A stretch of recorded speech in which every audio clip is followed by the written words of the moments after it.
तो जैसा कि हमने लास्ट ऑफिशियल एपिसोड के अंदर देखा था कि जियान वूक्लैंड से वापस फॉलिंग स्टार पवेलियन आ गया था, जहां पर मास्टर यावचेन उसे बताते जी एम्पायर की मुसीबत के बारे में, जिसे सुन के वो तुरंत ही काफी सारे डाउजुक को लेके वहां से निकल जाता है जीमा एम्पायर के लिए, और वहीं पे लाइन प्रोफाउंड सैक भी हमला करने के लिए जा रहा होता है। और फिर इसी के साथ सीन कट होके फिर हमें दो बड़े बड़े पहाड़ दिखाए जाते हैं, जिनके बीच में एक छोटा सा रास्ता होता है, और उसी रास्ते के बीच में से एक हमें हेडक्वार्टर दिखाया जाता है, और यही हेडक्वार्टर यान अलायंस का हेडक्वार्टर है, जिसके पास इन दोनों पहाड़ों का एक पावरफुल नेचुरल डिफेंस है। इस वजह से इसके ऊपर हमला करना काफी ही ज्यादा कठिन है और डिफेंस करना उतना ही ज्यादा आसान, और साथ ही पहाड़ों की लंबाई भी काफी हजारों किलोमीटर की है। इस वजह से अगर कोई घूमकर भी आना चाहिए तो फिर उसे काफी दिन का सफर तय करना पड़ेगा, और ये सभी बातें बताती है कि ये हेडक्वार्टर याना अलायंस के लिए कितना ज्यादा काश है। इसी वजह से इसे प्रोक्टर करने के लिए वो अपनी जी जान लगा देंगे। और फिर सीन कट होके फिर हमें उस हेडक्वार्टर का मेन हॉल दिखाया जाता है, जहां पर अभी के लिए काफी सारे एडर और काफी सारे वॉरियर खड़े होते हैं, और उनके सामने यान अलायंस की चीफ की कुर्सी के ऊपर बैठी होती है क्यों मेडुसा, जो कि अभी के लिए बहुत ज्यादा परेशान होती है, लेकिन उसका एटीट्यूड पहले जैसा ही होता है, उसके भीतर कोई भी बदलाव नहीं आए थे। लेकिन तभी क्यों मेडुसा सारे एल्डरों से कहती है लाइन परफाउंड सेक्ट हमारे बहुत ज्यादा पास आ चुका है, और उसने अब तक हमारे ऊपर हमले किए थे, बस वो तो एक नमूना था, क्योंकि मेरे कैलकुलेशन के हिसाब से वो 3 दिन में हमारे ऊपर अटैक कर देंगे। ये सुन के ओल्ड पाम और पिलगुए हाँ में सिर हिला देते हैं, मगर अभी के लिए सारे लोग बहुत ज्यादा परेशान होते हैं। तभी जियान का बड़ा भाई आगे आता है और कहता है लाइन परफाउंड सेक्ट की पावर अभी के लिए काफी ज्यादा है, हम लोग उनके सामने नहीं टिक सकते, क्योंकि अभी के लिए उनकी डाउजुन लेवल के वॉरियर की संख्या काफी ज्यादा है। इसी वजह से हम उनसे आमने सामने की लड़ाई करते तो हमारे जीतने के चांसेस ऑलमोस्ट ना के बराबर है। और इतना कह के वह काफी ज्यादा निराश हो जाता है, और वह अपने आप को बहुत ज्यादा वीक फील कर रहा था। लेकिन जियान का दूसरा बड़ा भाई एकदम गर्म खोफड़ी का होता है, इस वजह से तुरंत ही एक कदम आगे आ जाता है और कहता है अगर अभी के लिए हम हारने की कतार पे पहुंच ही चुकी है तो फिर हमें किस बात का डर उठा के अपने सभी हथियार उनके ऊपर टूट पड़ते हैं। ये सुन के वहां पे बैठे हुए सभी एल्डर कॉन्फिडेंस में नहीं आते, बल्कि उनके सारों के चेहरे लटक जाते हैं और कहते हैं कि अब हम लोग इतने कमजोर हो चुके हैं कि हमारा बेड़ बजने वाला है। और जब ये जियान का बड़ा भाई सुनता है तो एकदम से कॉन्फिडेंस में आ जाता है और कहता है हम लोग अभी के लिए इतने भी कमजोर नहीं है। और ये कहते समय उसके मुंह पे काफी ही ज्यादा कॉन्फिडेंस होता है और कहता है जैसा कि लिटिल फेरी डॉक्टर ने हमें कहा है उसके मुताबिक मेरा भाई जियान यहाँ पे काफी ही जल्दी आने वाला होगा। ये सुन के सभी लोगों के लटके हुए मुंह पे एकदम से चमक आ जाती है, और यही पे क्यों मेडुसा की नजरें जियान के भाई के ऊपर चली जाती है, और सेम सभी लोगों की नजरें भी, क्योंकि यहाँ पे सभी लोग काफी ही अच्छे से जानते हैं आखिर उसका भाई जियान कितना ज्यादा खतरनाक है। चाहे भले ही उन्होंने जियान को नहीं देखा, मगर उन्होंने जियान के कारनामों को सुन रखा है, और साथ ही वो ये भी काफी ही अच्छे से जानते हैं कि भले ही पूरी यान अलायंस को अभी के लिए क्यों मेडुसा कंट्रोल करती है, मगर असली फाउंडर तो यान अलायंस का जियान है, जिसने पूरे जीमा एम्पायर को हिला कर रख दिया था। इसी वजह से सभी लोग एकदम फुल जोश में आ जाते हैं। वहीं पे ये सब देख के जियान के दोनों भाई बहुत ज्यादा खुश हो जाते हैं और अपने भाई जियान का इंतजार करने लगते हैं। और फिर सीन कट होके फिर हमें जियान का ग्रुप दिखाया जाता है, जो कि अभी के लिए काफी ही पास स्पीड से जा रहे होते हैं। तभी एक एल्डर जियान से कहता है मास्टर जियान हम लोग अभी के लिए यान अलायंस के बॉर्डर के भीतर एंटर कर चुके, अगर हम लोग इसी रफ्तार से चलते रहते हैं तो हम शाम तक हेडक्वार्टर तक पहुंच जाएंगे। ये सुन के जियान हाँ में सिर हिलाता है और फिर अपनी पूरी ग्रुप को देखता है और अपने मन में कहता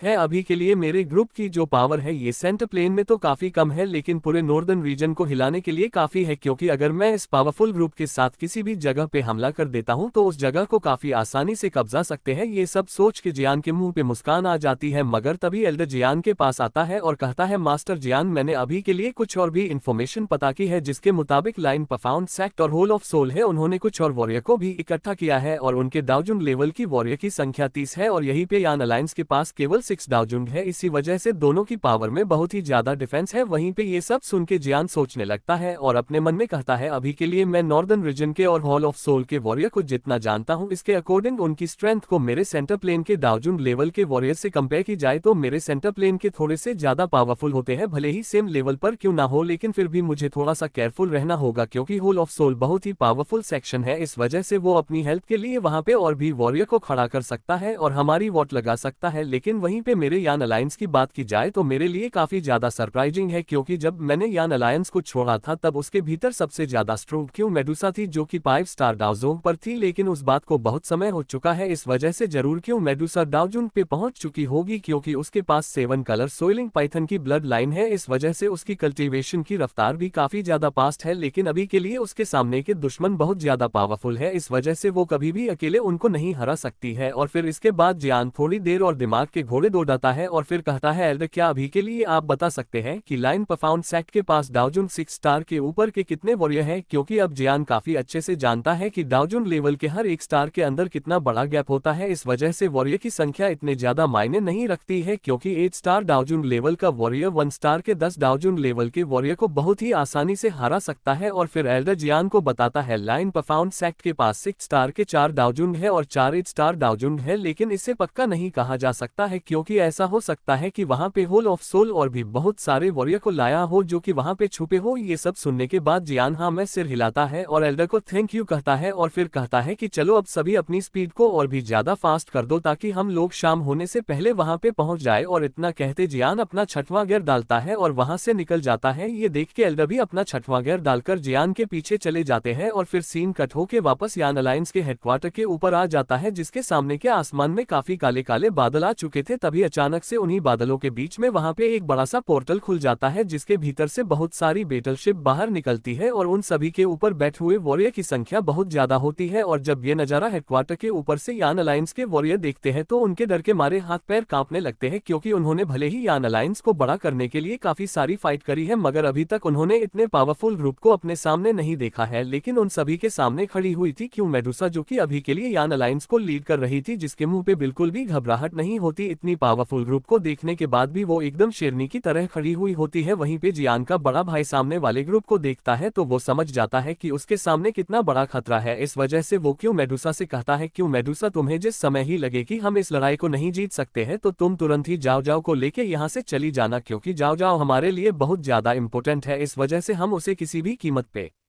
नहीं खो सकते हैं। ये सब सुन के क्यों मेडुसा के भी एक्सप्रेस बदल जाते हैं और फिर वो तुरंत ही बगल में देखती है जहां पर छोटी सी जाओ जाओ खड़ी होती है, जो कि अभी 3-4 साल की होगी। और उसकी क्यूटनेस के तो क्या ही कहने, क्योंकि जब क्यों मेडुसा उसके क्यूट से चेहरे को देखती तो उसके मुंह पे भी एक मुस्कान आ जाती है और तुरंत ही झुककर उसे गले लगा लेती है। वहीं पे छोटी जाओ जाओ भी समय की गंभीरता को समझ जाता है। इस वजह से वो अपने छोटे छोटे हाथों को क्यों मेडुसा के गालों पे रखती है और कहती है मम्मा आप बिल्कुल भी टेंशन मत लो, क्योंकि बड़े पापा ने मुझसे कहा है कि पापा काफी ही जल्दी आने वाले हैं। और जब ये क्यों मेडुसा सुनती है तो उसके मुंह पे मुस्कान आ जाती है और फिर लिटिल फेरी डॉक्टर की तरफ देखती है और कहती है क्या सच में जियान यहाँ पे आने वाला है। ये सुन के लिटिल फेरी डॉक्टर हाँ में सिर हिला देती है और कहती है अभी तक तो वो हेवनली टूम से बाहर आ चुका होगा और मास्टर यावचिन ने सारी सिचुएशन के बारे में उसे बता दिया होगा, इस वजह से कंफर्म वो यहाँ पर आएगा। ये सुन के क्वीन मेडुसा कोई भी जवाब नहीं देती है, वो बस अपने मन में जियान के बारे में सोचने लगती है। लेकिन तभी अचानक से उसके सामने खड़े वॉरियर में काफी ज्यादा हलचल होती है और वहां पे एक और बहुत ही बड़ी बैटलशिप आ जाती है, जिसके ऊपर एक बंदा खड़ा होता है जो कि देखने में काफी हट्टा कट्टा लग रहा था और उसके बाल एकदम गोल्डन होते हैं। और फिर वो कहता है ओ ये क्यों मेडुसा, तुम्हें हमारे सामने सरेंडर करना है कि नहीं करना है, या फिर मेरा लाइन परफाउंड सैक पूरे यान अलायंस को खत्म कर डाले। ये सुन के क्यों मेडुसा कुछ कदम आगे आती है और फिर सारे वॉरियर को देखती है और कहती है अबे शेर के नाम पे बिल्ली, तुझे बता दूं मेरे यान अलायंस में गीदड़ नहीं बल्कि सभी के सभी शेर है जो कि अपना सिर कटा सकते हैं पर झुका नहीं सकते। ये सुन के गोल्डन बालों वाला बंदा जो कि बड़ी सी बैटलशिप पे अपने दोनों हाथों में सोर्ड को पकड़कर खड़ा होता है, उसे इन बातों से कोई भी फर्क नहीं पड़ता है और कहता है क्यों मेडुसा, तुम लोगों के इस फाइट जीतने का कोई भी चांसेस नहीं है, क्योंकि तुम्हारी पावर और हमारी पावर में जमीन आसमान का गैप है। इस वजह से तुम लोग हार मान लो और जाओ क्लैन के सभी मेंबर हमारे हवाले कर दो। मगर उसकी बात पूरी हो पाती उससे पहले क्यों मेडुसा अपने सभी वॉरियर से कहती है फॉर्मेशन को एक्टिवेट किया जाए। ये सुनते कि यान अलायंस वॉरियर फॉर्मेशन को एक्टिवेट करने लगते हैं, जिस वजह से यान अलायंस के हेडक्वार्टर के ऊपर एक शील्ड बन जाती है, जिसे देखने के बाद क्यों मेडुसा दूसरे ऑर्डर देती है और कहती है सभी वॉरियर हमला करने के लिए तैयार हो जाए। ये सुनते के वॉरियर अपने छोटे छोटे ग्रुप को बना लेते हैं और अपनी दावकी को एक फॉर्मेशन के भीतर डालने लगते हैं। इस वजह से एक काफी ही खतरनाक अटैक बनकर तैयार हो जाता है, जो कि इतना ज्यादा पावरफुल है कि एक डाउजन लेवल के वॉरियर को भी काफी इंजर सकता है। और यहीं पे जब वो गोल्डन बाल वाला बंदा सिटियन देखता है कि वो सरेंडर नहीं कर रहे तो सिटियन गुस्से से फड़फड़ाने लगता है, मगर तभी उसके पीछे से एक आवाज आती है और वो कहती है ओ ये सिटियन फालतू का फड़फड़ाना बंद कर, अगर तेरी वजह से जाओ क्लेन की मेंबर यहाँ से भाग गए ना तो फिर हम लोग तेरा जो हाल करेंगे तू सोच भी नहीं सकता। ये आवाज सुन के सिटियन के हाथ पैर कांप जाते हैं और वो तुरंत ही पीछे मुड़ता है, जहां पर उसे कुछ दूर पर नाइनटियान जुनिया दिखाई देती है, जो कि मस्त एकदम स्टाइल में एक सिंहासन के ऊपर बैठ होती है और उसके पीछे कुछ पावरफुल वॉरियर खड़े थे। और उसकी बातों को सुन के सिटियन हंसने लगता है और कहता है नाइनटियान जुनिया आप क्यों इतनी टेंशन कर रहे हो, ये दो कोड़ी की यान अलायंस हमारा कुछ नहीं बिगाड़ सकती, इनकी पहले ही काफी ज्यादा हालत हालत खराब है। और रही बात जाओ क्लैन के लोगों की, तो वो कभी भी हम लोगों से बचकर नहीं भाग पाएंगे। ये सुन के नाइनटियान जुनिया कहती है, अगर कुछ गड़बड़ यहाँ पे हो गई तो फिर तुम्हें मालूम है ना कि तुम्हारा क्या होगा। ये सुन के सिटियन भी काफी ज्यादा सीरियस हो जाता है और चिल्लाते हुए कहता है, यान अलायंस, मैंने तुम लोगों को एक मौका दिया था मगर तुमने इसे ठुकरा दिया है, इस वजह से अब सीधी जंग होगी। और इतना कहते वो अपने सभी वॉरियर को हमला करने का ऑर्डर दे देता है, जिस वजह से उसके सभी वॉरियर आगे बढ़ने लगती है, जिस वजह से चारों तरफ का माहौल काफी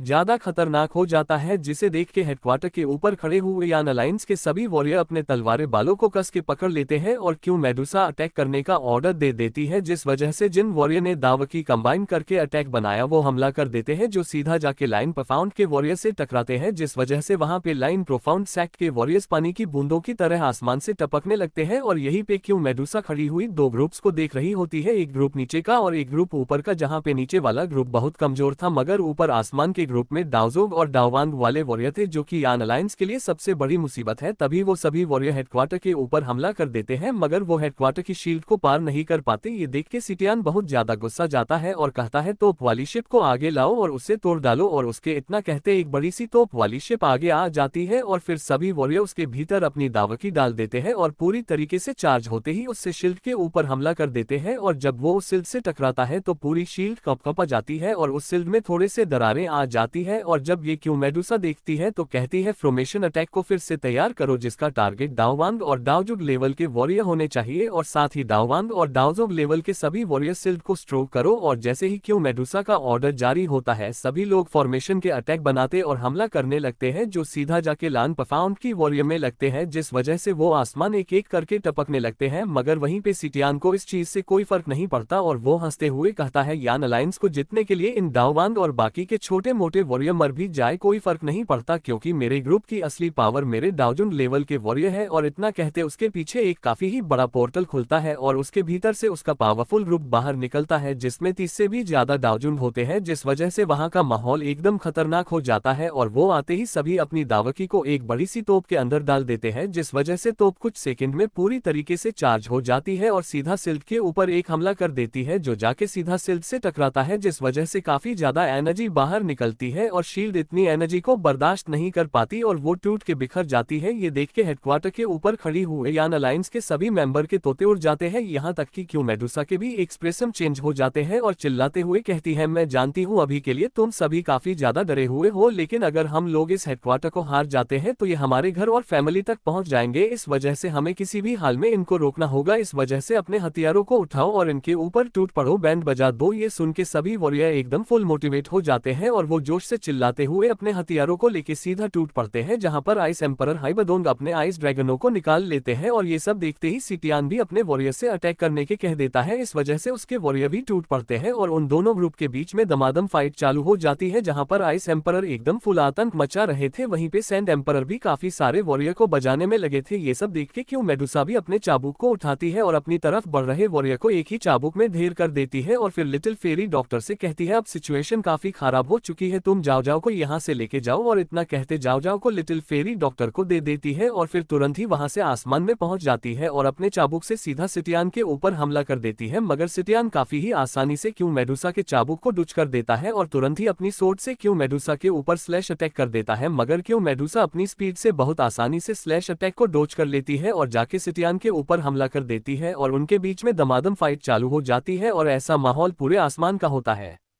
जहां पे चारों फाइटें चल रही थी और यहीं पे अब दोनों ग्रुप के वॉरियर मर रहे थे, चाहे फिर वो यान अलायंस के हो चाहे फिर वो लाइन प्रोफाउंड सेक्ट के हो। और वहीं पे दूर बैठी नाइनटियान जुनिया ये देख के काफी ज्यादा खुश हो रही होती है, क्योंकि यहाँ पे हॉल ऑफ सोल को काफी सारी सोले मिल रही है। इसी वजह से नाइनटियान जुनिया हंसते हुए कहती है, ऐसी तुम एक दूसरे को मारते रहो, बहुत फायदा हो रहा है मेरे हॉल ऑफ सोल का। और फिर सीन कट होके हमें लिटिल फेरी डॉक्टर दिखाई जाती है, जिसके ऊपर कुछ छोटे मोटे वॉरियर हमला करते हैं, मगर वो अपने पॉइजन दावकी से एक ही बार में उन वॉरियर को मार डालती है, जिस वजह से वो सभी पत्तों की तरह नीचे टपकते हुए दिखाई देते हैं। लेकिन तभी उसके ऊपर काफी सारे दाओजुग लेवल के वॉरियर हमला कर देते हैं, मगर वो लिटिल फेरी और जाओ जाओ को टच भी कर पाते उससे पहले वहां पे क्वीन आ जाती है, जो कि अपनी आइस का यूज करती है और तुरंत ही 9 हेडेड पाइथन के वॉरियर को निकालती है और सीधा उन लोगों के ऊपर हमला कर देती है। इस वजह से दूर बैठी नाइनटियान जुनिया ये देख के गुस्से में आ जाती है और अपने पीछे खड़े हुए दो वॉरियर से कहती है, तुम जाओ जाकर उस छोटी लड़की को पकड़ के लाओ। और इतना कहते उसके पीछे खड़े दोनों वॉरियर तुरंत तुरंत वहां से चले जाते हैं। मगर फिलहाल के लिए इस वीडियो में सिर्फ इतना ही। अगर आपको यह वीडियो पसंद आए तो प्लीज वीडियो को लाइक कर दे, साथ ही चैनल को भी सब्सक्राइब कर लेना। तब तक के लिए आप सभी को बहुत सारा प्यार।